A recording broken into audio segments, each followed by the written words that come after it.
Home, and there's a number of other ones there. So we'll make sure you guys have the link to, it's just on our website at communitiesforfamilies.ca, and you can, I think there's 48 of them or something, and you're welcome to use any that are helpful. They're done in a format that you can print them off, and for the ones that you're interested in, and use them actually in group, but they're also done in a format that you can share them if you're wanting to use them in sort of like your social media communications with your families, like on a small Facebook page or whatever. If you're sharing information, you're welcome to use them in that way as well. Some groups have found that helpful, like where they're sort of promoting, hey, this is what we talked about last week, or families are interested in learning more about what you shared with them, but they don't want to take home a piece of paper that they're going to lose in the diaper bag and all that kind of stuff. And so you can share it with people that way as well. I feel like I've shared a lot of information with you. If I'd love to open it up to you guys, do you have any questions about the things we talked about? What to choose, how to serve it, the division of responsibility. I see Anita, there we go. Yes, maybe it's not a question, but just with COVID right now, I see like months from now, groups opening up eventually, right? But maybe a component would be, I'm very cautious about the food sharing though. I don't know, has that been, will there be, an amendment to this? It'd be great to have ideas what people can do, still giving the kids kind of the options with, while staying within the COVID precaution. So I don't know if that's a question or a statement, or if you have something, it'd be great eventually that if you do come up with some great ideas, because you have some great things here, if it can be shared with all of us. Yeah, that's a great idea to share to you guys, both Amna and Catherine, about it may be a good idea to put out a sort of even just a one page of like how to adapt Wiggle Giggle Munch in the context of COVID, which could refer to some of the things we've learned from delivering Wiggle Giggle Munch online. Sort of what are those tips and tricks to make movement work with toddlers with a computer in the middle of it all, but also, how to, if we're gathering again, my guess is that if we're gathering, we're back to a safer space again. But I can see what you're saying, like that is one of the main things when, even back in the summer, when we were sort of relaxed and socializing, the idea of the picnic served meal, like where there's a common utensil that everybody touches, was like the big no-no of like potluck format is dangerous. So I guess there's a couple ways that we could probably do that. You could have one person serve from a common bowl and like ask people, would you like some of this? And they're the only ones touching that serving utensil. It makes your jobs more challenging. Yeah, I think I'd need to think a little bit about that. I guess I wonder also, would we really be in an in-person situation that close with each other, but not able to share a utensil? Because I feel like we would have touched many, many other things in common. So. Katie. Yeah, can we maybe prepare like kits, like little boxes? Yeah. I don't know, maybe. Yeah, that's a good idea. You could have sort of even like a family tray. So you have like a mini serve yourself thing that family unit can serve from. So it's a lot more dishes, but it would allow, and maybe, who knows, if it's really a public health consideration and it shouldn't be served at picnic style, of course, that goes in front of any of our recommendations for this separation of bowls and stuff like that, like to serve it picnic style. Yeah, but it's worth a thought. Thanks, Anita. That's a good thing to think through. And when you do, just let us know. That's all I'm saying. Yeah, of course, that's a great idea. And it's like it's a great one pager for us to pop up beside the manual. Like, hey, are you delivering Wiggle Giggle Munch post COVID? Here's some thoughts and things we've learned. And yeah, that would be helpful.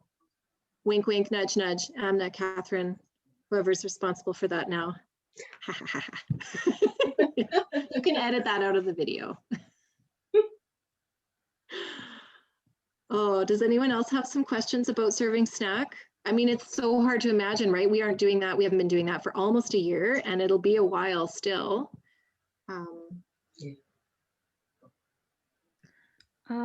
I had asked you a question last training about allergies, and we had a really good discussion about that. If you can touch upon some of those points again. Oh, sure. Thanks for reminding me. Yeah, and actually, I didn't mention it. It often comes up in the in-person training. We usually have a great long discussion about food preferences. So I guess I'll start the conversation with there's obviously a very big difference between people's food preferences and then like severe health risky allergies. I see Ashley nodding your head. I feel like you guys deal with this all the time in your programs at Healthy Start. The first thing I'll say about food preferences is be cautious about saying to your families, hey guys, what do you guys want to have for snack for the next couple of weeks? Because it's a minefield and you'll get a million suggestions and you may not be able to accommodate what people are looking for. The other thing is that if you have people in your group have a preference, for example, like, oh, we don't choose dairy, we'd rather have soy milk. Could you provide that? Or some of those kinds of things like, oh, no, Roger really doesn't like grapes, so you can't have them because he just hates them. If it's a preference, I think what you get away from trying to accommodate everyone's preferences by serving things in that way where you don't put things combined, you leave people the choice. And especially if you know there's a few things that people are really not interested in, or there's a few people who have strong feelings about it, you can choose to omit. You can go ahead and honor people's preferences if you want. But you can also just make sure you provide lots of options. And so that's the first part, is the preference piece. And then if, this is why when you have, whether you have a drop-in or a registration program, it's kind of important how you let people enter into your program. They're like that very, very basic amount of registration information that you kind of need from families to make sure everybody's safe, right? So as families register for your program, that's one of the main questions you'd want to check is like, does anyone in your family have any allergies that we should know about? Because that actually, depending on the severity of it, it can be something that you want to share with other participants as well. Like we have you don't need to like point fingers or anything, but we have someone in the group here who has a very serious peanut allergy, for example, in their family. So could you, when you're coming to program, could you please make sure you're not bringing those things with you, like in your child's snack containers or whatever? And of course, you're going to make sure to be cautious not to serve anything in your program that's going to be a risk of that. Yeah, and I don't know if any of you are running a situation that would be more drop-in, but I guess that's one of those things, as long as you have a protocol or a way of interacting with folks as they're joining your program, that you have a way of checking for that before they enter. Because if someone arrives and you've already have things that your program that would be an allergen to those people, you just want to have a way of checking ahead of time. But I would imagine also, if a family is traveling with a severe allergy, they tell people. They probably do, but it's a good one to ask.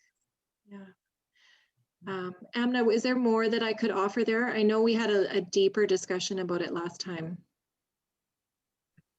This is great. As a starting point, this is great. Yeah. Do other folks from programs you've been running in the past, do you have some experience or feedback you'd like to share about helping families navigate with allergies in a program?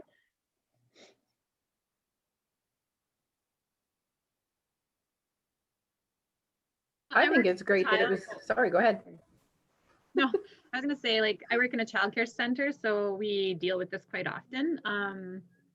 So yeah, like I have 8 classrooms here, so it's quite large. But we have get that free center, but we have allergies in the classroom. So sorry, Colleen, we're losing you again. oh my gosh, this. So if we do have a specific allergy in the classroom, we just let parents know, and everybody's really great with those kinds of things. It's never, and we have quite a diverse group here, so we get all different kinds of lunches and snacks sent, and it's never any issues with anything. So, yeah. That's great. Thanks, Colleen. Ashley, did you want to add something? I was just going to say, I think that it's great, even just bringing up like aversions as opposed to allergies as well, right? It's a good conversation to have. And we have child minding with Healthy Start. And it's a question that we ask usually of parents who are bringing their little ones, like, does your child have any allergies, of course? And sometimes there is even just a language barrier there where people don't, the question might be a little bit of a hard question for them. So just kind of trying to find a great way to explain the question a little bit more. But sometimes food aversions are a little bit different, and explaining what that might mean for some people. But it can be a really interesting one when you have a large group of people and say there's only a few things being served, but having that variety is something that we definitely do, so that people can kind of pick and choose, because some of our foods may have, like if we make something with say tuna in it, and there are a lot of people who hate tuna, like they might choose not to have that, but we usually have something else there that's available for other people to have. I think it's just a really good conversation. Yeah, thank you.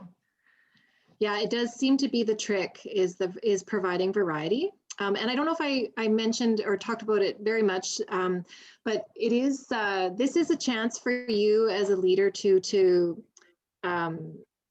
take add creatively to that menu. It's because you're paying for it and you're providing the snack. And the parent isn't having to sort of take the risk of whether or not their child will try the new item. You have the opportunity to put new things in front of families, and without them having to absorb that risk. So, you know, if there's, and it's a chance to have a good conversation too about new foods, right? So I always think of papaya only because it's such a wildly shaped fruit, and it has these really big seeds inside, and it's such a bright, vibrant color on the inside. And of course, lots of people have had papaya, but it might also be like a fun, exciting thing to do together. And then you may find people in the group that haven't had a chance to try it. And the idea of serving that instead of apples or carrots or things that kids have seen maybe more often is that it's sorry, I lost my train of thought because there's a big crash behind me. Oh, sorry, it's gone. The thought is gone. But the idea that letting them try something different, and something that they wouldn't necessarily try otherwise because it's just maybe too risky for people. Sorry, I lost my train of thought, but does that make sense to you guys as I stumble through forgetting what I was trying to say?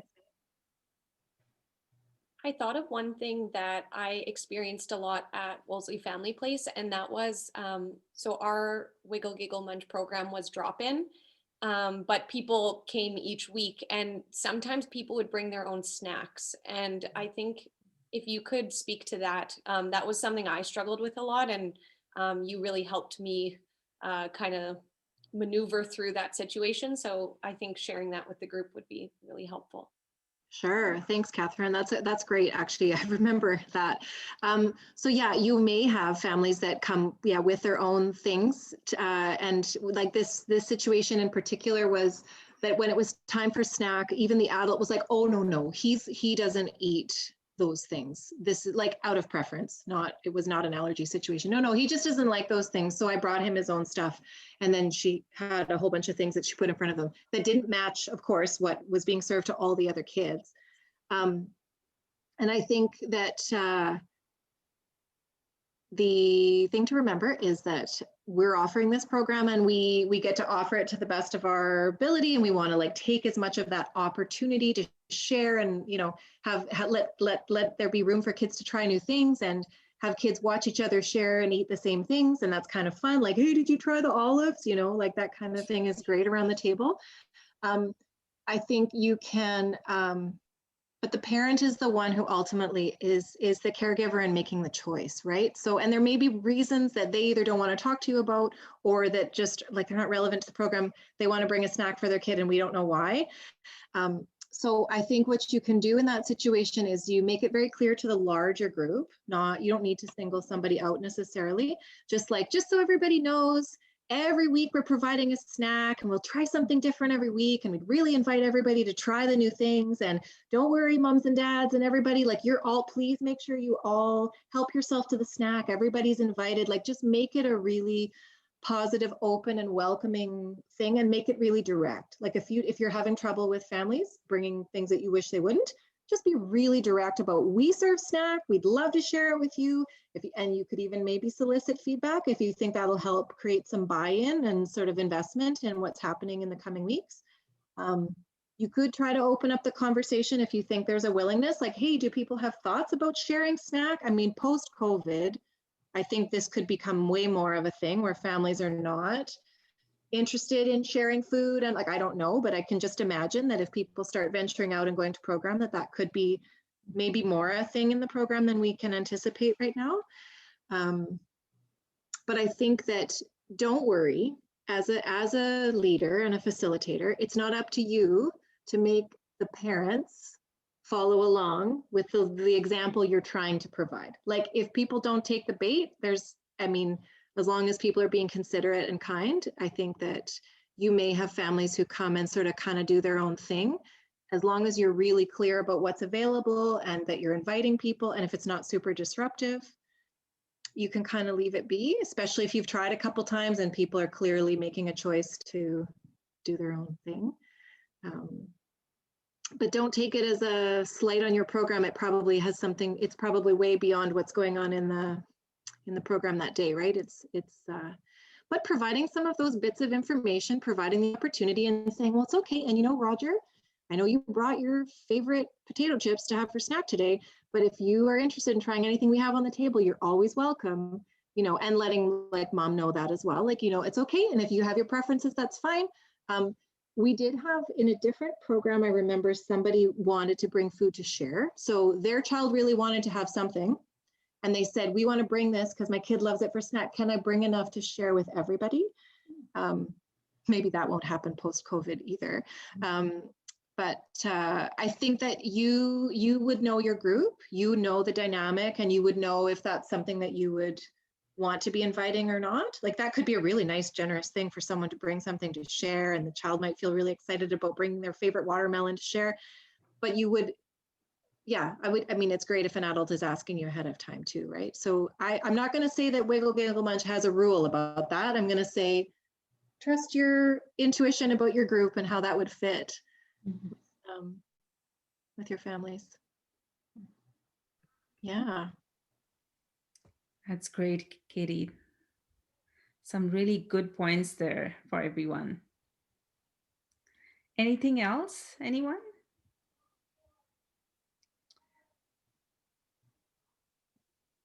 We would really like to thank Katie. She took out time from her full-time job to be with us, and she's coming back tomorrow. So we're super excited to have her back. Katie, anything you'd like to say to us? I don't think so. I guess I'll just say that because I'm going to come back tomorrow and do a little bit of a movement demonstration. But if you go home and you're thinking about the nutrition section and you have any questions, I'm happy to answer them tomorrow too. Sometimes that works better, a little time to think about it. And the only thing I'll say is tomorrow, wear your stretchy pants because I'm going to make you roll around on the floor like a 3-year-old. So, but don't worry, you can turn your camera off and you won't be recorded. So.